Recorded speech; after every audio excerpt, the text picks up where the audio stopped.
এটা হচ্ছে ডমজেনের একটি সার্কিট ব্রেকার। এই সার্কিট ব্রেকারটা কীভাবে কানেকশন দিবেন একেবারে সিম্পল। জাস্ট ফেজের জায়গায় ফেজ দিবেন, নিউট্রালের জায়গায় নিউট্রাল দিবেন এবং একটা বিষয় খেয়াল রাখবেন কোন দিকে সোর্স হবে। যেখানে ইন লেখা আছে দেখতে পাচ্ছেন, এই পাশটাতে সোর্স ঢুকবে, মানে লাইন ঢুকবে এদিক দিয়ে এবং এদিক দিয়ে বের হবে। এটা খেয়াল করে আপনাদেরকে কানেকশন করতে হবে। তো আমি কানেকশনটা করেছি, এখন আমি লাইনটা দিয়ে দিচ্ছি। দেখেন লাইন দেওয়ার সাথে সাথে কিন্তু এই সার্কিট ব্রেকার চালু হবে না, 10 সেকেন্ড ডিলে টাইমে আছে। এখানে এই যে 8, 7, 6 এভাবে 10 সেকেন্ড পরে আপনি এটা চালু হবে। তো এই ডিলে টাইমটা আপনার 10 সেকেন্ড থেকে বাড়ানো যায়, 30 সেকেন্ডও করা যায়। তো দেখেন আমার সার্কিট ব্রেকারটা চালু হয়ে গেছে। এখন কিন্তু এইখানে পাওয়ার চলে আসছে। এই সার্কিট ব্রেকারটা কীভাবে আপনি প্রথম অবস্থায় আপনি কানেকশন করবেন, কানেকশন করার জন্য এইখানে দেখেন কতগুলো বাটন আছে। এটা হচ্ছে পাওয়ার বাটন, একদম ডান পাশে যেটা চাপ দিলাম বন্ধ হয়ে গেল। আবার যদি চাপ দেই তাহলে চালু হয়ে যাবে। এরপরে যেটা, এটা হচ্ছে ওয়াইফাই বাটন এবং এর সাথে এটা হচ্ছে রিসেট বাটন। এই বাটনটা যদি আমি চাপ দিয়ে ধরে রাখি তাহলে কিন্তু কিছুক্ষণ পরে এই পাশে যে লাল বাতিটা আছে দেখতে পাচ্ছেন, এই যে বাম হাতে যেটা আমার দেখতে পাচ্ছেন, এই যে লাল বাতি, এটা ব্লিঙ্ক করবে। তো দেখেন এখন কিন্তু ব্লিঙ্ক করতেছে, তার মানে এটা রিসেট হয়ে গেছে। এখন আমি নতুন করে ওয়াইফাইয়ের সাথে কানেক্ট করতে পারবো। তো আমি এখন আমার ফোনটা হাতে নিচ্ছি, ফোনটা হাতে নিয়ে এইখানে আমি স্মার্ট লাইফ যে অ্যাপটা আছে এই অ্যাপের সাথে আমি কানেক্ট করব। তো স্মার্ট লাইফে যাওয়ার পরে দেখেন এইখানে আমার বেশ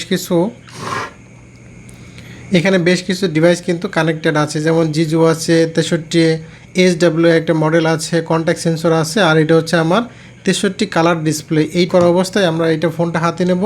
হাতে নেওয়ার পরে এই যে এখানে প্লাস আইকন আমরা ক্লিক করব, এই যে উপরে ডান পাশে কোণার মধ্যে প্লাস আইকনে ক্লিক করব, অ্যাড ডিভাইসে ক্লিক করব। এখন এখানে সার্চ করবে, তো দেখেন এখানে ইন্টেলিজেন্স সুইচ পেয়ে গেছে। তো আমরা এটা ক্লিক করছি। তো এটা অল্প কিছুক্ষণের মধ্যেই কিন্তু সাকসেসফুল দেখাবে, চালু হয়ে যাবে। তো দেখেন এইখানে বলছে যে আপনার ওয়াইফাই নেটওয়ার্ক আপনি সিলেক্ট করেন। এখানে কিন্তু 5G দেওয়া যাবে না, মানে ওয়াইফাই কিন্তু দুইটা ব্যান্ড থাকে আপনারা জানেন, একটা হচ্ছে 5G ব্যান্ড, একটা হচ্ছে 2.4G ব্যান্ড। তো আমাদের দিতে হবে হচ্ছে 2.4G যে ব্যান্ডটা আছে, যেমন এটা ক্লিক করছি এবং এখানে আমরা পাসওয়ার্ড দিয়ে দেব। তো এখানে আমি পাসওয়ার্ড দিয়ে দিয়েছি এবং এখানে ওকে করছি। ওকে করার পরে এখানে আমরা নেক্সটে ক্লিক করছি। এখন এটা কিন্তু অল্প সময়ের মধ্যে কানেক্ট হয়ে যাবে।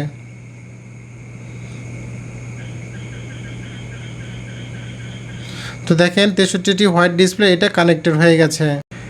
এখন আমাদের কাজ হচ্ছে আমরা নিচে ডানে ক্লিক করব। ডানে ক্লিক করার পরে আমরা এই ডিভাইসটাতে চলে আসছি। এই ডিভাইসে এখন শিডিউল করা যায়, কিভাবে আপনারা শিডিউল করবেন। তো এক ভাই আসলে শিডিউলটা সম্পর্কে বিস্তারিত জানতে চেয়েছেন যে কিভাবে সে নির্দিষ্ট টাইমে চালু করবে, বন্ধ করবে। এইখানে শিডিউলে ক্লিক করবেন। শিডিউলে ক্লিক করার পরে এখানে কিন্তু অনেকগুলো অপশন আছে, শিডিউল আছে, কাউন্টডাউন আছে, টাইম অ্যান্ড পিরিয়ড আছে। তো আমরা শিডিউল যদি করতে চাই এখানে অ্যাড শিডিউলে ক্লিক করব। এরপরে আমরা প্রতিদিন শিডিউলটা রাখতে চাই, শনি, রবি, সোম, মঙ্গল, বুধ, বৃহস্পতি, শুক্র, প্রতিদিন এই শিডিউলটা রাখতে চাই এবং একটা নির্দিষ্ট সময় আমরা এটা বন্ধ করতে চাই। তো আমরা এখানে কি করব, এখানে অফ দিয়ে দিচ্ছি, কনফার্মে ক্লিক করছি এবং এখানে টাইম দিয়ে দেব।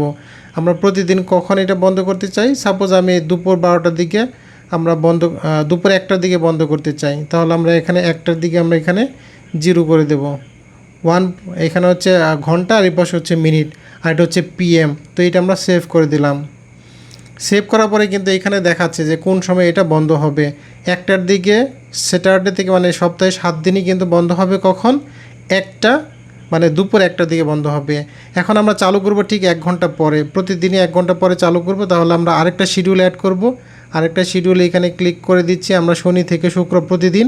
এখানে আমরা এখন কি করব, অন দিয়ে দেব এখানে এবং 2টা দিয়ে দেব এবং এটা হচ্ছে PM, 2টার দিকে দিয়ে তারপর আমরা 2.00 দিয়ে দিচ্ছি, মানে 2টা, জাস্ট যখন 2টা বাজবে তখন আমরা এখানে সেভ করে দিলাম। তো দেখেন এখানে শিডিউলটা দেখলে বুঝতে পারবেন যে আসলে কখন চালু হচ্ছে, কখন বন্ধ হচ্ছে। 1টার দিকে বন্ধ হবে, এইটা শনি থেকে একদম শুক্রবার পর্যন্ত প্রতিদিনই বন্ধ হবে 1টার দিকে, এবং চালু হবে কবে, এভরিডে লেখা আছে দেখতে পাচ্ছেন, 2টার দিকে চালু